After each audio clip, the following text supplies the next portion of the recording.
Hello, it's Miss Heather, piano and voice teacher at Conservatory of the Ozarks, working on another study guide video. Today I'm just going to read about motets from the Wikipedia article about motets. In Western music, a motet is a mainly vocal composition of highly varied form and style from the late medieval era to the present. The motet was one of the preeminent polyphonic forms of Renaissance music. According to Margaret Bent, a piece of music in several parts with words is as precise of a definition of the motet as will serve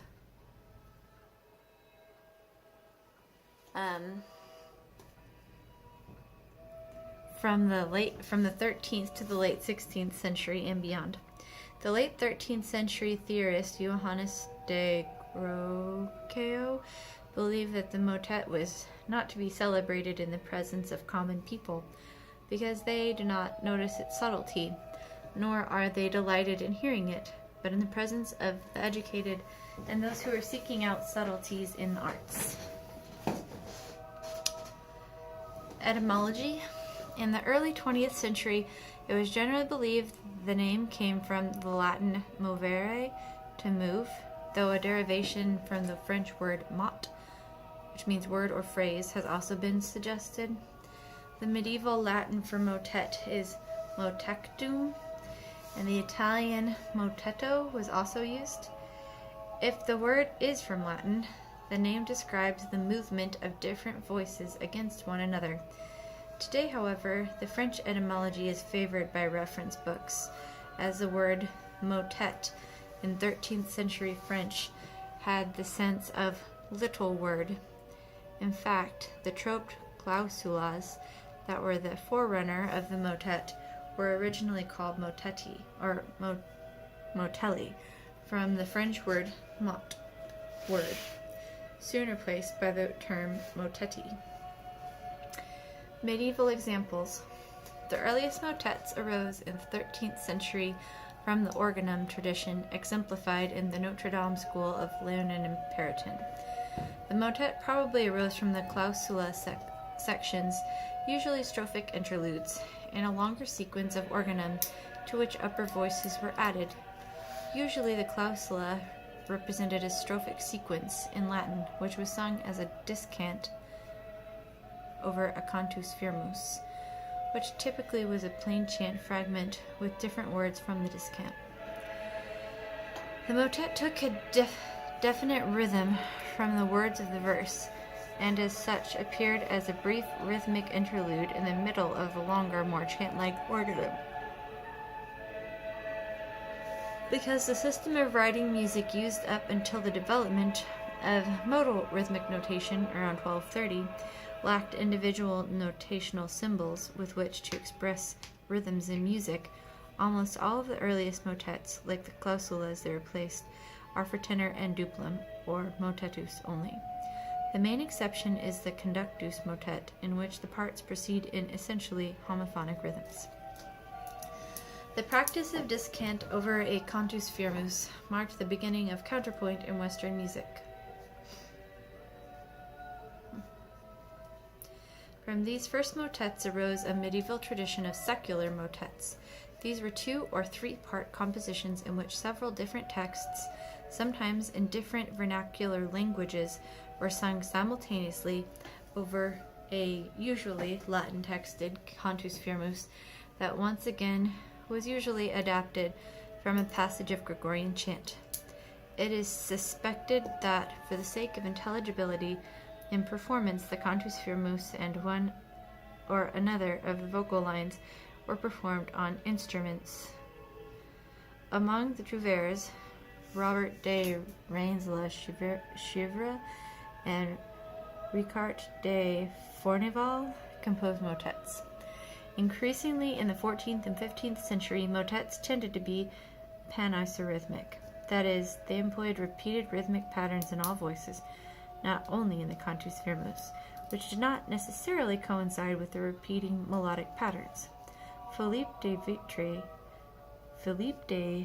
Vitry was one of the earliest composers to use this technique, and his work evidently had an influence on that of Guillaume de Machaut,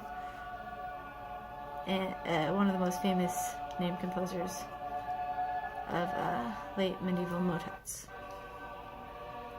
Medieval composers of motets include Adam de la Halle from possibly 1237 to 1288 or after 1306. Johannes Seconia 1370 to 1412.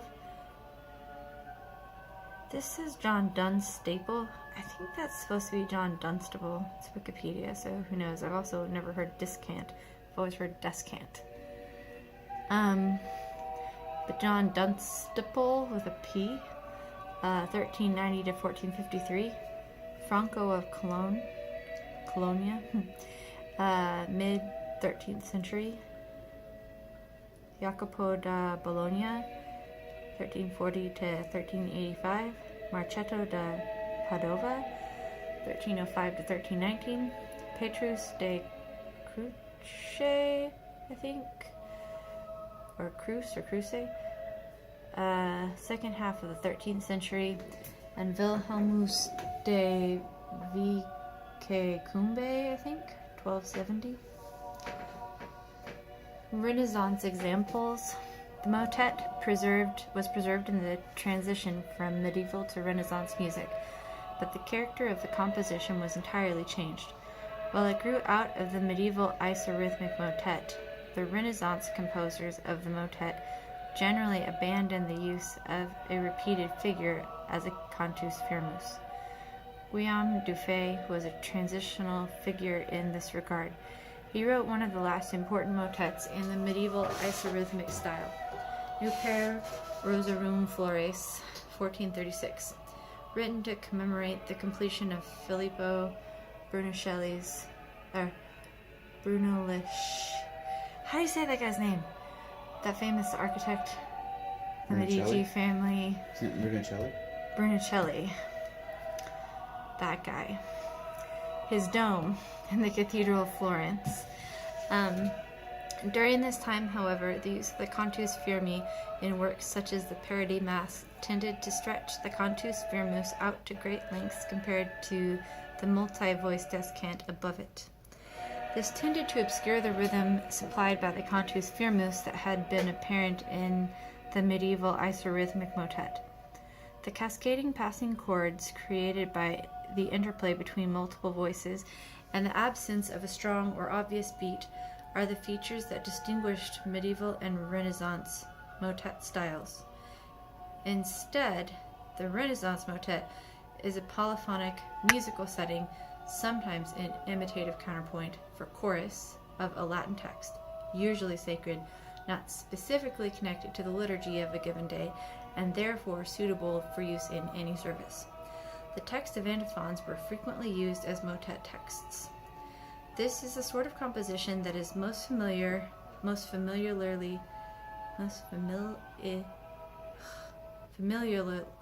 I can't say that word. How do you say that word? Familiarly? Why can't I say familiarly? Oh my goodness.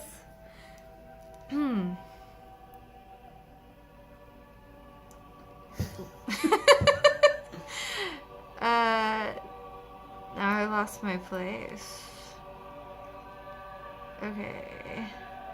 This is a sort of composition that is most often designated by the term motet, and the Renaissance period marked the flowering of the form. In essence, these motets were sacred madrigals. The relationship between the two forms is most obvious in the composers who concentrated on sacred music, especially Giovanni Pierluigi da Palestrina, whose motets, setting text from the Canticum Canticorum, the biblical Song of Solomon, are among the most lush and madrigal-like of Palestrina's compositions, while his madrigals, that set poems of Petrarch in praise of the Blessed Virgin Mary, would not be out of place in church. The language of the text was the decisive feature. If in Latin, it is a motet. If the vernacular, then it's a madrigal. Religious compositions in vernacular languages were often called madrigali spirituali, spiritual madrigals.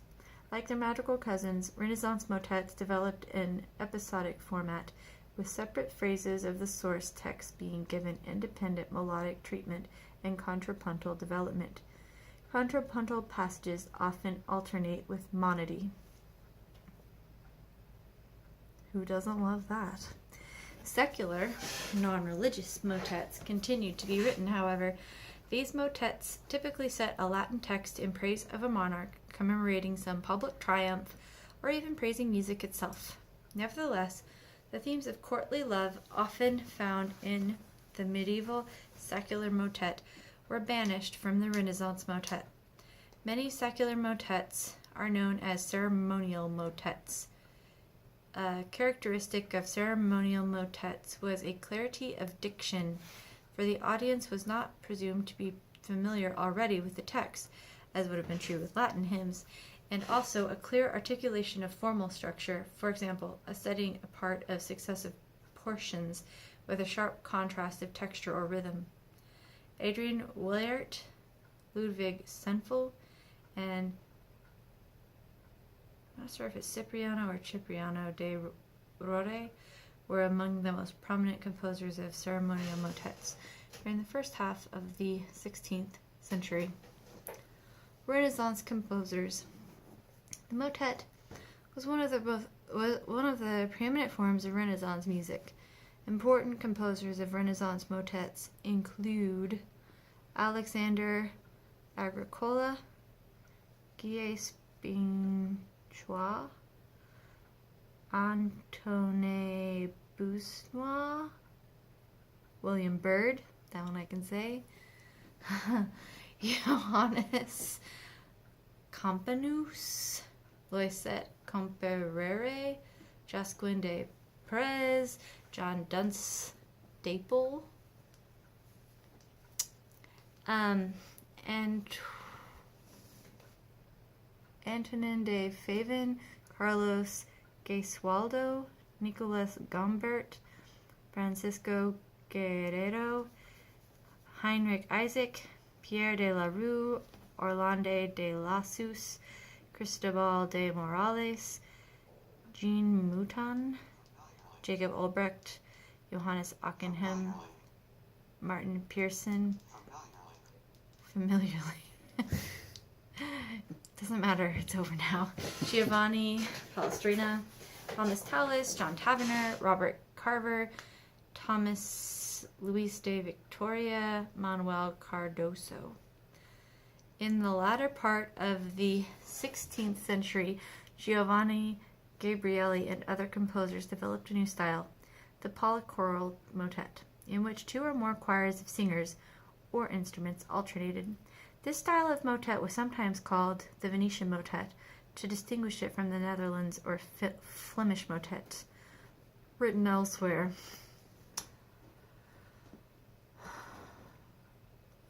Baroque examples.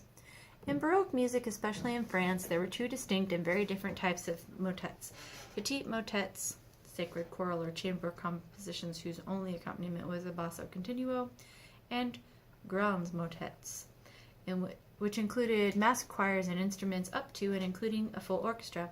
Jean-Baptiste Lully was an important composer of this sort of motet. Lully's motets often included parts for soloists as well as choirs. They were longer, including multiple movements in which different soloists, choral, or instrumental forces were employed. Lully's motets also continued the Renaissance tradition of semi-secular Latin motets in works such as Plaude, Laetare Gallia, written to celebrate the baptism of King Louis XIV's son. Its text by Perrin. In Germany, too, pieces called motets were written in the new musical languages of the Baroque. Heinrich Schütz wrote many motets in a series of publications called Symphoniae Sacrae, some in Latin and some in German.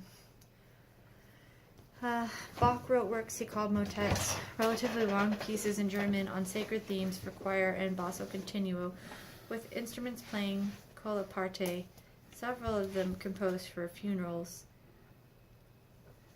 The funeral cantata O Jesu Christ meines Lebens Licht, BWV 118, maybe from 1736, is regarded as a motet.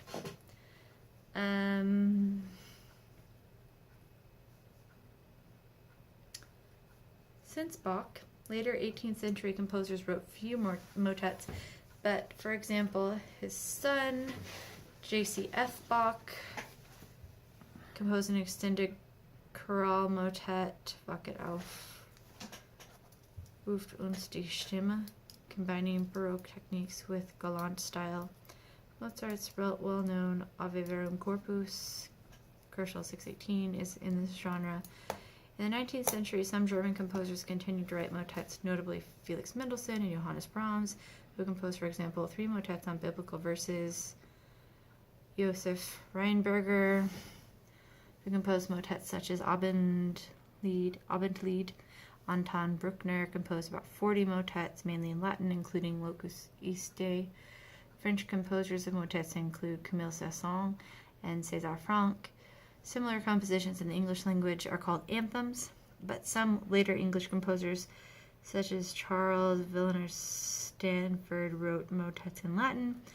The majority of these compositions are a cappella, but some are accompanied by organ, for example, Edward Elgar's 3 motets, Opus 2. In the 20th century, composers of motets have often consciously imitated earlier styles. Carl Nielsen in Tre Moteter, 3 verses from different psalms and motets, first performed in 1930. Francis Poulenc set several Latin texts as motets. Other examples include works by Richard Strauss, Maurice Durufle, Ralph Vaughan Williams, and lots of others. And that's it. Thumbs up for motets!